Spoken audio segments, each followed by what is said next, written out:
lingkungan. Unsur bawaan lahir ada bentukan lingkungan. Unsur bentukan bawaan lahir ada dua, ada fisik, ada non fisik. Yang fisik apa Kak? Yang dibawa bawaan lahir?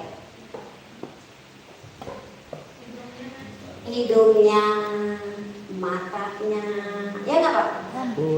Bentuk wajahnya, warna kulitnya, rambutnya, fisik ya Pak ya? Itu diturunkan dari genetika orang tua, betul nggak? Walaupun ada yang nggak mirip, kalau nggak mirip bapak lu nggak mirip malu mirip siapa? Ada yang ngomong gitu ya.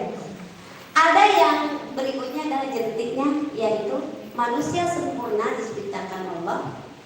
Ya, secara fisik kita diciptakan Pak semenjak kita sudah ditulis di Lauhul Mahfuz, kemudian diciptakan di rahim ibu kita, kemudian diciptakan dulu fisiknya, baru dikasih nyawanya Pak ya. Ya kan Pak ya, dikasih nyawanya sehingga kita hidup. Nah kira-kira Pak, sudah kita dibentuk fisik. Kalau kita udah bikin mobilnya, misalnya kita bikinlah Lamborghini, terakhir mobil itu kita kasih apa Pak? Supaya bisa jalan? Mesin. Ya kan Pak? Mesin. Nah, begitu juga kita. Setelah kita diciptakan secara fisik, kita dikasih mesin. Mesin itu apa Pak? Namanya, dalam diri kita mesin kita yang mana Pak? Otak. Mesin kita yang mana Bu? Otak. Benar ya Bu ya? Mesin kita namanya otak. Nah, ini sudah diciptakan dari sononya, termasuk garis tangan. Termasuk apa Pak?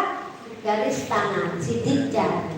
Termasuk takdir sudah dituliskan. Itu udah dari sononya. Dan setiap orang dikasih Allah itu berbeda, nggak sama. Nah, kita sudah punya itu, kita mulai lahir, kemudian berikutnya kita bisa yang lain-lainnya. Itu karena yang ngajarin siapa Pak? Yang memberikannya lingkungan. Setelah Allah menciptakan kita, Allah juga menciptakan alam semesta. Kita belajar dari tumbuhan, kita melihat hewan, kita melihat manusia yang lain. Nah itu kita meniru, gitu kan? Termasuk murid-murid kita, sebagian 80% dia mengambil dari lingkungan diri kita. Tapi ada 20% yang aslinya kita. Maka itu disebut genetik. Genetik tadi adalah sesuatu yang Allah sudah berikan supaya dalam hidup kita, yaitu mesin kecerdasan, otak. Otak itulah yang memerintahkan kita, mengendalikan kita, membuat cara berpikir kita, menyimpulkan, menyampaikan dan sebagainya. Gitu. Itulah kenapa setiap siswa menilainya berbeda-beda. Bapak mungkin menilainya dari apa yang saya sampaikan.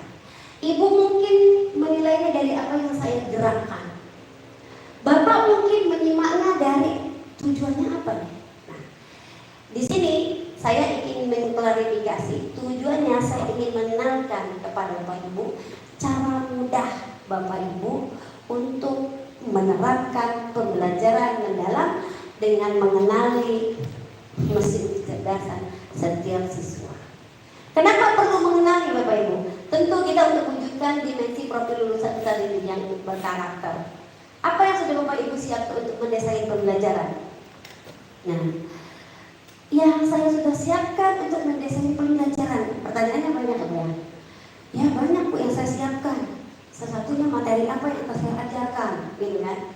Nah, dalam mendesain pembelajaran terlebih dahulu tugas Bapak Ibu adalah melakukan asesmen kognitif dan non kognitif. Menganalisis secara menyeluruh sebelum strategi mengikuti kegiatan belajar. Asesmen dilakukan sebagai upaya untuk mengenal kebutuhan strategi dalam belajar.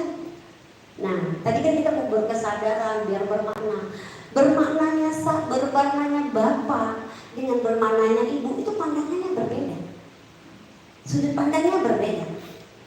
Sama ketika Bapak Ibu melihat ini. Ini kita tes saja. Ibu melihat ini, Ibu apa ini? Menurut apa yang Ibu pikirkan dengan ini? Saya lihat yang Ibu lihat ini. Oke, izin Bapak, kalau Bapak melihat ini,